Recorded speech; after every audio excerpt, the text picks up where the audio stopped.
Guys, welcome back to Cinema Geeks. Been away for a while. We're back. Let's give you guys a round of applause, though.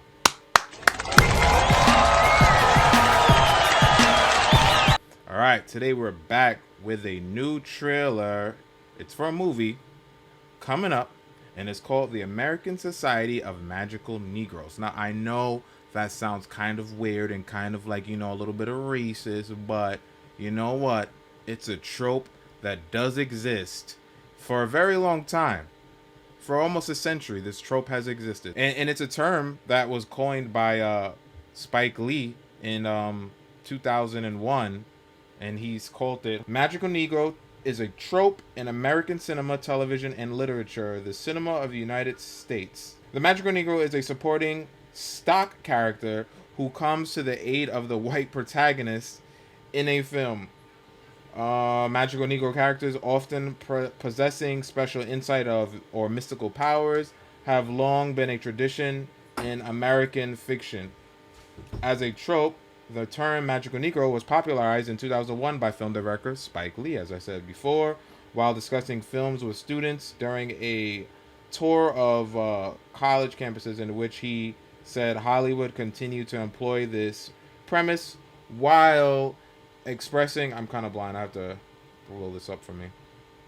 While expressing dismay, he also said that the films The Green Mile and The Legend Bagger Vance used the super duper magical Negro. So there you have it. It also, side note, it was also a Key and Peele skit, I think like around 2011 too. So, you know, Key and Peele were always playing off of like racial tropes and setting a comedic scenario. So though they made a whole movie about it, and I feel like the movie is more so pulling from a Key and Peele skit. Let's watch it. Roll the film. And now your trailer presentation. Welcome to the American Society of Magical Negroes. Focus features. I know you can feel their discomfort, Aaron.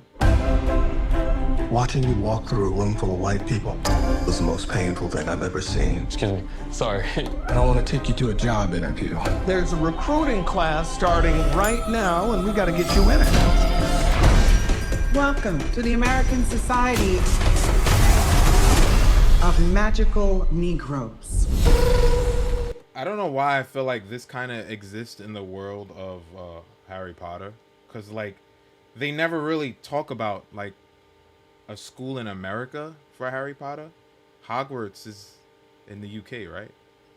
I know in the last Harry Potter video game they created a school for like in Africa or something like that, where a lot of like the black wizards and sorcerers go to, but like I don't know, it just feels like this was the black people in America, even though there probably should be more of a generic school in America. Anyway, let's get back to the I don't really understand.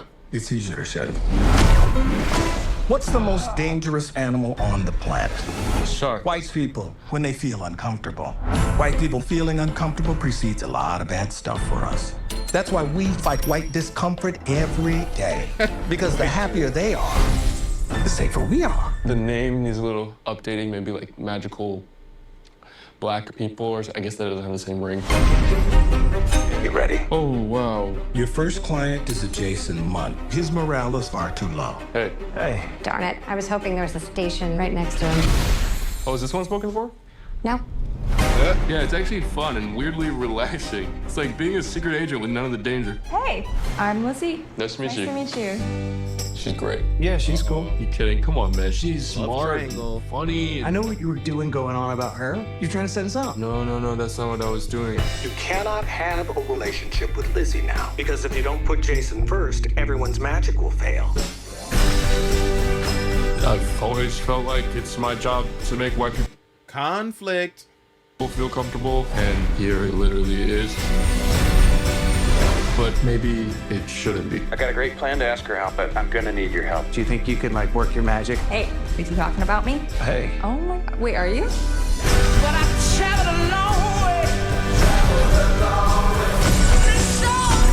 Someone defied the society. Who was it? You didn't let her go like I told you. If you interfere with her or your client, you could have your memory erased. Dr. Umar Johnson will come into the conversation here and be like, come on, hey, oh, there you go. You won't even remember she existed. Even though we might never see each other again, I need you to know that what we had was real. I'm curious to see how you gonna make it out of all this.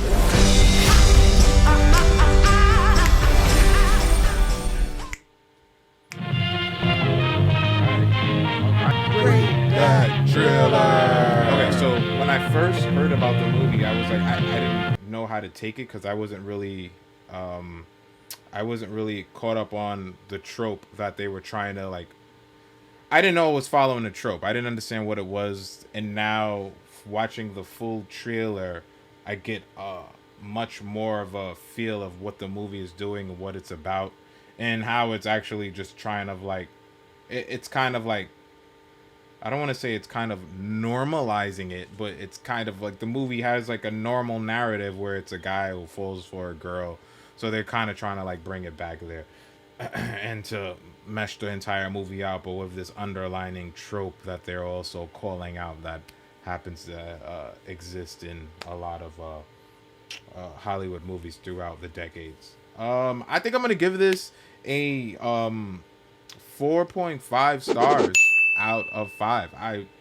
I like the idea. I like that it's a trope that does exist that no one's really called out before in a movie until now, and it looks like it's gonna be a good, well-rounded story. Like it's a rom-com. It's like a fictional fantasy rom-com with black awareness in it. All right. Oh, the woke police are gonna come. Oh, but this is a type of like woke movie that I feel like is needed, and I feel like that's gonna do good. Kind of like what The Blackening was, but I feel like this is gonna be even better than what The Blackening was. Or Get Out. Get Out was a horror. Blackening was a comedy horror. This is more of a fantasy comedy. And 4.5. What do you guys think about this trailer? Y'all let me know at home. Also, if you haven't already, hit the subscribe button, hit the notification bell, and yo, this is Cinema Geeks. We'll holler at you later. Peace.